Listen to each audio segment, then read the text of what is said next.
Hello guys, my name is Tom, and in this video I want to show you how I created this kind of a mystical fairy tale like forest scene. And it's actually very simple to do, it doesn't require much time or a lot of equipment.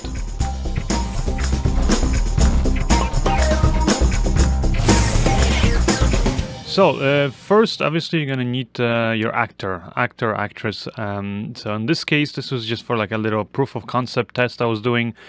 So I asked my wife if she could be my actress in here. Now, next thing you're gonna need is obviously your location. So I was going for this kind of a thick, kind of a dark, mysterious, but a little bit kind of a magical look of a forest. By the way, I'm shooting this whole scene on the Blackmagic Pocket Cinema 4K camera with a 50mm lens set at f2.8. And now before I jump in and do the breakdown of all the lighting and the post-production, I just wanted to give a quick shout out to the sponsor of today's video, which is Skillshare. In case you didn't know, Skillshare is an online learning community with more than 25,000 classes in all sorts of topics, such as the videos that I put out up here on YouTube. So if you want to learn about filmmaking, good cinematography, or even After Effects and things like that, you can find all of that and a lot more on Skillshare. With the premium membership, you will get unlimited access, so you can join all of their classes and communities and kind of achieve the goals that are right for you. And also, most importantly, they're very affordable. If you get the annual subscription, it's actually less than $10 a month. So join more than 7 million creators learning with Skillshare already. Just follow the links in the description of my video to get first 2 months free. So when it comes to the lighting, it's actually pretty simple. There's just 3 light sources, and the first and the main, I would say the key light of the scene is the lantern. So it's an actual practical or physical light that our actress is holding. And this is actually one of those old traditional oil lanterns, so it's a nice big flame and it's fairly bright. Now obviously, if I were to use just that light, as you can see, it kind of doesn't really give you a sense of the location. It does illuminate, our actress here, or at least just her face, but it's very dramatic. Basically, you don't have a sense of where she is. I mean, this might as well have been even filmed inside of a dark studio or something, because you really can't tell, what the environment is. So the next light that I set up is what's kind of, I would call it as a kind of a fake moonlight.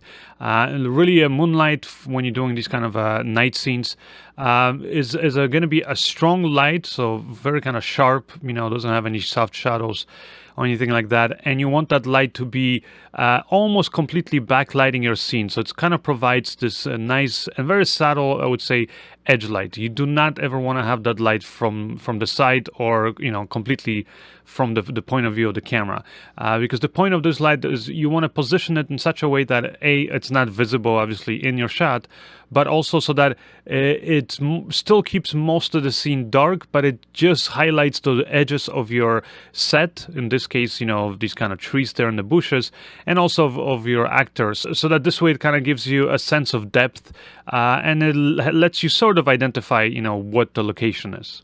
Now obviously, if I wanted the scene to be very dramatic, I could have just left it like this with these 2 lights, but because I'm kind of going for a little bit less of this dramatic kind of a scary dark scene, I kind of want it to be, again, kind of like a fairy tale, like almost forest feeling. I did want to be able to see, most importantly, our actress's right side there, or camera right side of her face. And also wanted to see a little bit more detail there in those trees and the foliage there. So that's why I end up placing another big light, and this one is this big aperture light. It's a 120D Mark II with this nice big aperture softbox, and I placed that actually all the way to the right side of the camera, the actress's left side, you could say.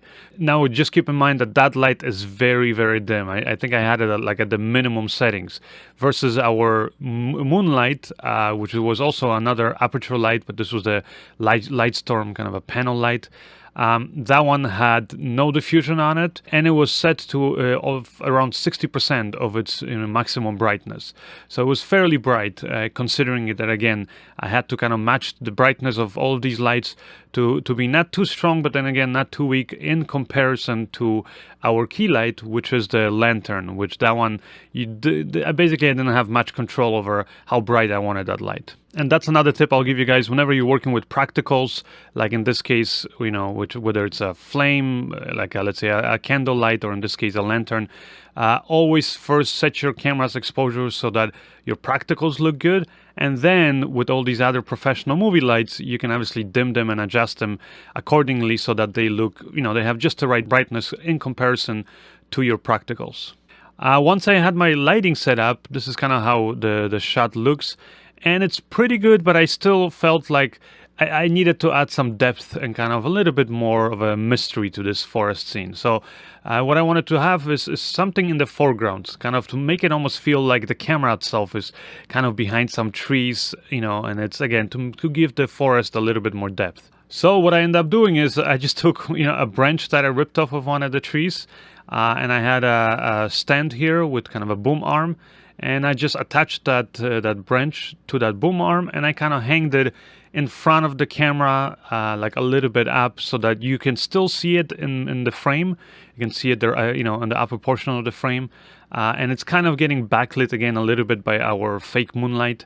But again, it's not really too distracting. It doesn't cover the whole scene, but it just gives you a sense of that there's some more kind of foliage, some vegetation where the camera is. Now, one question I often get asked is about how do I go about, for example, lighting a scene when I'm working on a low budget and I'm, again, working in these remote locations. So obviously you're going to need some kind of a power source. So first advice will be to find a location where there is a building or somewhere where you can run cables and have power this way.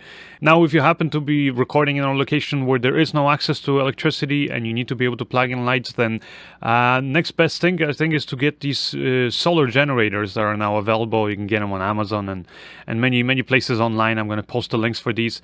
I actually own two of these. One is the smaller 400-watt one that's around $300, so pretty cheap.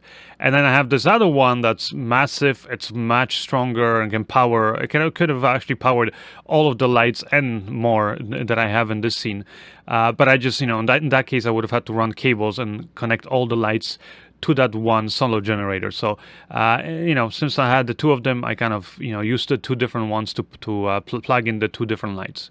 Anyways, this is how our final shot looks. Or at least that's how it looks in camera. Now, the next thing, obviously, I'm going to do is I have to add the fireflies, as you saw in the final effect. Now, originally, one of the reasons why I picked that location is because there was actually a lot of fireflies there, like real ones. Here's actually one shot that I got like a few days before at the same location, and as you'll see, I mean, this is shot on ISO 16,000, and you can barely see those fireflies. And they almost look, they just don't look as, I would say, as kind of romantic or kind of fairy tale like. So what I settled for was a quick effect done in After Effects.